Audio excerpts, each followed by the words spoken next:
President Trump signing an executive order that aims to strengthen work requirements for those who get welfare. It's all in an effort to reduce dependency on public assistance programs and get people back to work. But not everybody is happy about it. Here with a conversation this morning, we've got Republican strategist Kimberly Klacik and Democratic strategist Susan Johnson Cook. Good morning to both of you. Susan, let's start with you. You don't think this is something that we should be doing?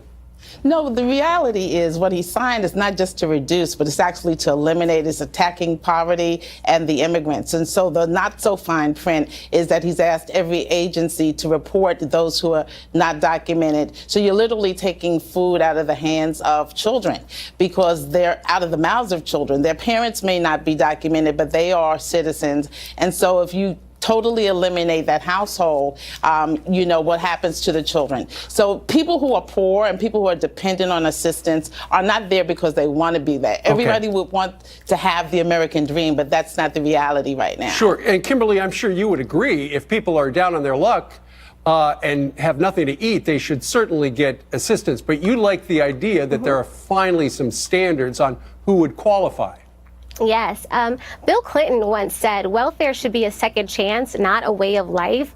Right now, we're seeing record low unemployment numbers with record high welfare dependency numbers. President Trump recognizes that we have to change policy to reflect with the times. We're out of the recession.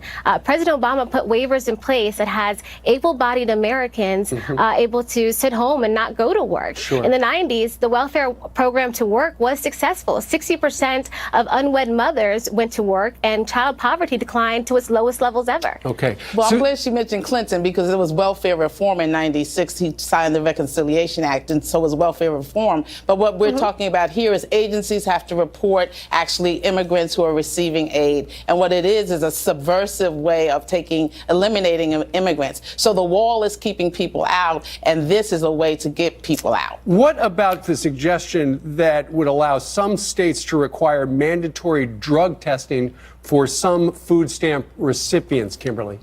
I don't think that's a bad idea. I think also asking people to work, train, or volunteer for 20 hours a week is also not a bad idea.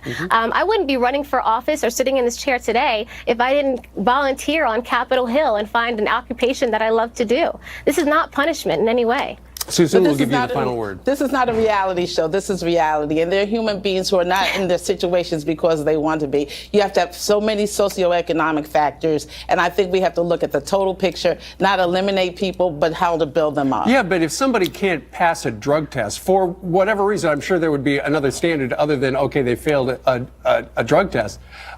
You don't think that they should get government money if they have a drug problem? That's not necessarily because that could fuel the drug problem. That's not necessarily what the executive order is signing. What was signed was that agency executives must report those who are illegally receiving monies, and so undocumented immigrants are part of that. Part of that population. So a household that's not equally yoked loses all their benefits, and that's not right. Regardless, the welfare system is flawed. Right now, we measure success on how many people successfully sign up as a dependent, rather how many people go from poverty to financial independence. So whatever way you look at it, it's flawed and it needs to change. Well, something's and I think the happen. executive order is flawed, so we have to look at that as well. And you have different points of view, and that's why we brought you on together. Susan and Kimberly, we thank you very much.